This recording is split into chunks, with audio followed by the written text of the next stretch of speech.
અંકલેશ્વર ભરૂચ જૂના national highway ઉપર આવેલ અક્ષર આઇકોન સોસાયટી ખાતે ચોરીનો નિષ્ફળ પ્રયાસ કરનાર તસ્કરો સીસીટીવી કેમેરામાં કેદ થયા।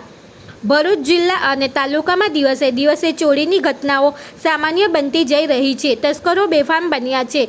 બંધ મકાનોને નિશાન બનાવી તસ્કરોએ ભરૂચ જિલ્લા અને તાલુકા ખાતે હાહાકાર મચાવ્યો છે। ત્યારે અંકલેશ્વર ભરૂચને જોડતા જૂના નેશનલ હાઈવે ઉપર આવેલ અક્ષર આઇકોન ખાતે ખાખાખોરા કરતા તસ્કરો સોસાયટીના સીસીટીવી કેમેરામાં કેદ થયા હતા, જે અંગેના સીસીટીવી ફૂટેજ હાલ તો સોશિયલ મીડિયામાં વાયરલ થયા છે। સોસાયટીમાં કોઈપણ મકાનમાં ચોરીની ઘટના સામે આવી નથી, એટલે સોસાયટીના રહીશો દ્વારા કોઈપણ જાતની પોલીસ ફરિયાદ દાખલ કરવામાં આવી નથી।